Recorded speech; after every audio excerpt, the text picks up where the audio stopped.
The colony on Proxima B was no stranger to hardship. Alien soil, unstable weather, and dwindling resources had forged them into a resilient group. But the events surrounding Dr. Hayes shattered their sense of unity. The alien presence wasn't just a distant anomaly, it was a clear and immediate threat. Tensions boiled over in the central dome, where the council met to discuss their next steps. The air was thick with fear, the colony's brightest minds divided into warring factions.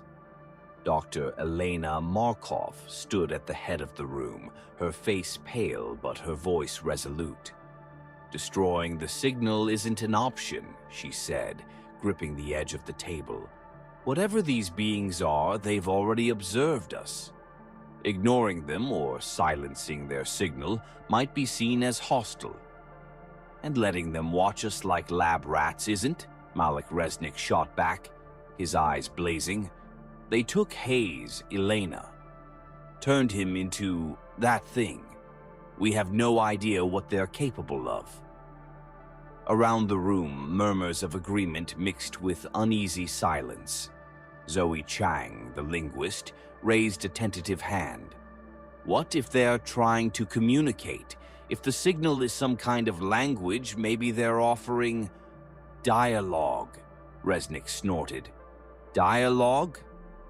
They infected Hayes and dismantled our perimeter defenses. That's not dialogue. That's a prelude to invasion."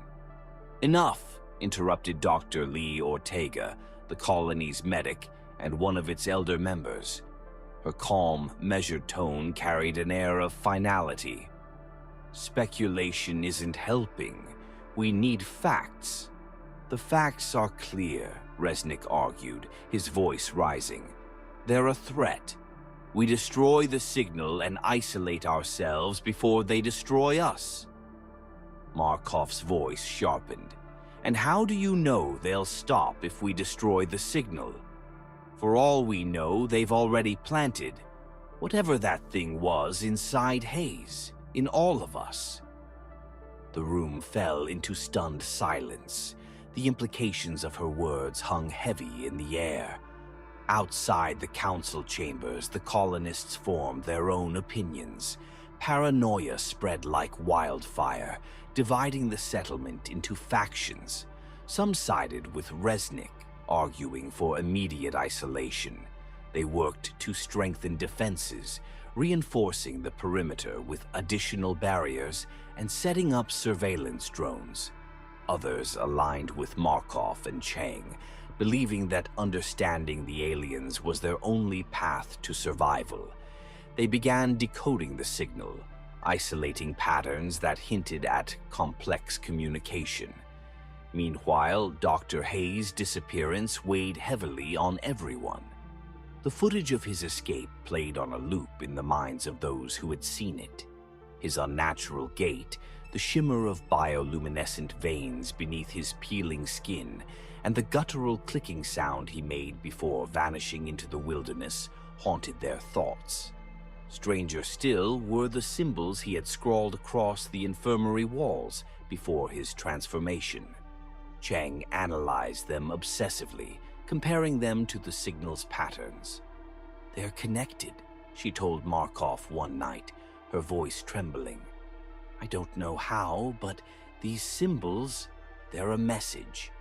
Markov stared at the symbols on Chang's screen, her gut churning. "Or a warning," she whispered. The divide between the colonists deepened as strange occurrences plagued the settlement. Surveillance drones reported fleeting glimpses of the alien creatures near the perimeter. Tall, sinewy forms darting between the shadows. Equipment malfunctioned inexplicably, and the colony's power grid suffered intermittent failures.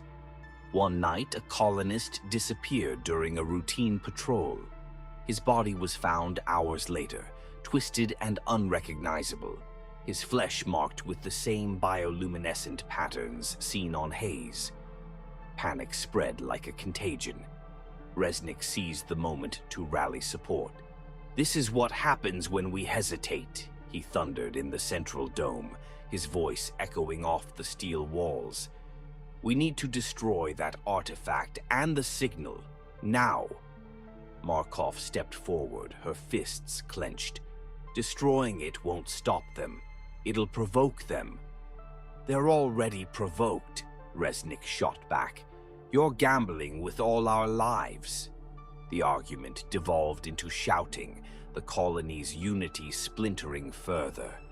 Meanwhile, outside, the alien watchers continued their silent vigil, their presence a constant reminder of the unknown danger looming over them. Late one night, the signal from the artifact intensified. The rhythmic pulse grew louder, resonating through the comms hub and spreading across the colony's systems. Lights flickered, and a low hum filled the air, causing the colonists to gather in fear. Markov rushed to the communications room, where Chang was already frantically analyzing the signal. "It's shifting," Chang said, her fingers flying over the keyboard. "The patterns, it's like they're responding to us." "To what?" Markov demanded. "I don't know," Chang replied, her voice trembling. "But it's changing, evolving." Resnick burst into the room, his face pale. "We need to shut this down, now." Before Markov could respond, the lights surged, bathing the room in a sickly green glow. The signal's pulse was now accompanied by the same guttural clicking sound heard from Hayes before his transformation. The sound was deafening, primal, and filled with an alien malice. Resnick covered his ears, shouting, "This is what you wanted, isn't it? Your precious dialogue." Markov ignored him, focusing on the signal's output. "It's a pattern," she said, her voice cutting through the chaos. "They're showing us something." The screen flickered, and an image appeared, a map of Proxima B, with the colony marked in stark red. Around it were dozens of glowing points, each marking an alien presence. The Watchers were everywhere. The realization hit like a punch to the gut. They were surrounded. The colony erupted into chaos. Factions clashed violently, their fear turning to anger. Resnick's group began arming themselves, preparing to destroy the artifact by force. Markov and Chong, desperate to prevent an all-out conflict, pleaded for calm. "We don't know what will happen if we destroy it," Markov shouted during an emergency meeting. "This isn't just about us. If we provoke them, we could be dooming everyone back on Earth." "And if we don't act, we'll die here," Resnick retorted, his voice filled with fury. "You're so obsessed with understanding them that you've forgotten what's at stake." The meeting devolved into chaos, and the council dissolved without a decision. The colonists were left to their own devices, their survival dependent on whichever faction prevailed. That night, Markov found herself alone in the communications room, staring at the signal. The rhythmic pulse was slower now, almost mournful. She placed her hand on the console, whispering to herself, "What do you want from us?" The signal's pulse quickened in response, and for a moment Markov thought she heard a voice, a faint, alien whisper that chilled her to the bone.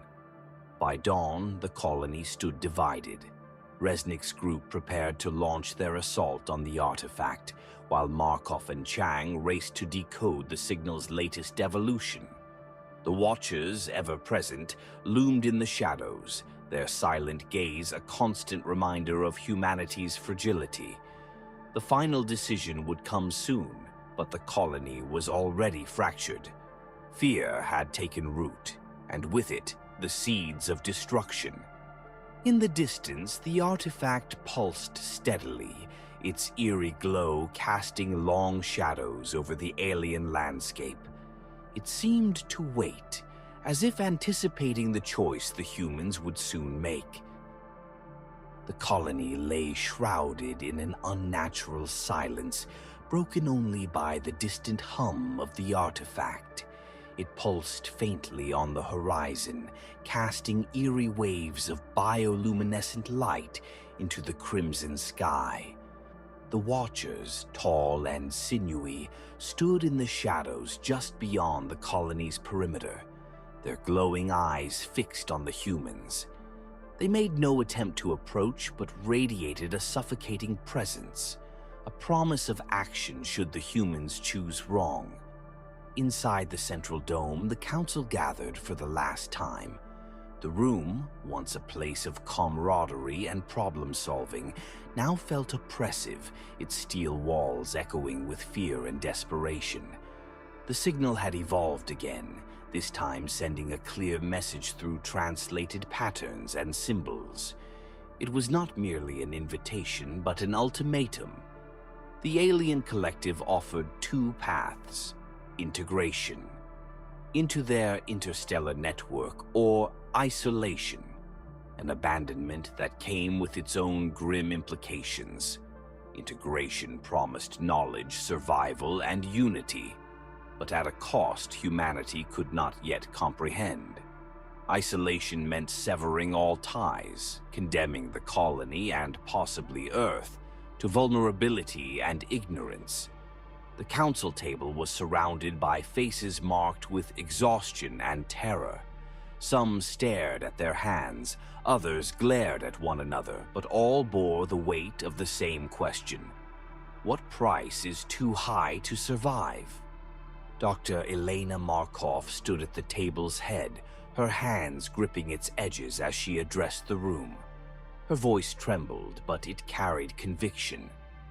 "This is the most important decision humanity has ever faced," she began.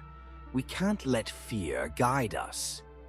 "Fear is the only thing keeping us alive," Resnick snapped, his voice raw with frustration. His faction, armed and ready, had spent the night preparing to destroy the artifact. "You've seen what they did to Hayes. You've seen the bodies they leave behind. Integration doesn't mean coexistence. It means surrender." "And isolation could mean extinction," Markov countered. Her voice rose, her passion breaking through her usual calm. "This isn't just about us. If we reject their offer, what stops them from erasing us completely? Or worse, retaliating against Earth?" "They haven't attacked yet," Resnick argued. "They've had countless chances. Maybe they're bound by rules. Maybe they're just testing us. Either way, blowing that thing to hell might be the only way to prove we're not willing to roll over." Zoe Chang, pale and trembling, spoke for the first time. "The signal isn't a threat," she said softly. "It's communication. Everything in it points to their desire for connection. Even Hayes, he wasn't attacked. He was changed," Resnick scoffed. "Changed? Is that what you call that walking nightmare?" "Enough!" Lee Ortega's voice cut through the bickering. The medic, normally quiet and measured, radiated a rare fury. "You're arguing about survival while we're all falling apart. This colony is already crumbling. Hayes, the patrolman, the tension between us, it's their doing. They've already fractured us, and we're doing the rest for them." A heavy silence fell. Markov looked out the observation window at the artifact, its glow steady and implacable, as if listening. Before the council could vote, the power flickered. The room dimmed, bathed in the sickly green glow of the artifact. A deep, resonant hum filled the air, vibrating through the metal walls and into the colonists' bones. Markov's heart raced as the monitors blinked to life, showing a single image, a vast organic network stretching across the stars. Worlds pulsed like nerve endings in a galactic brain. The aliens were showing their truth. Integration meant becoming part of this collective, a loss of individuality, of autonomy, but a gain in knowledge and purpose beyond comprehension. The image shifted to Earth, isolated and fragile, as if warning of the consequences of refusal. And then the Watchers entered. The colony's airlock hissed, and the aliens stepped inside, their towering forms folding unnaturally to fit through the corridors. They didn't speak, but radiated an overwhelming presence, their glowing eyes fixed on the Council. One of them raised a hand, its fingers unnaturally long and spindly, and gestured toward the artifact.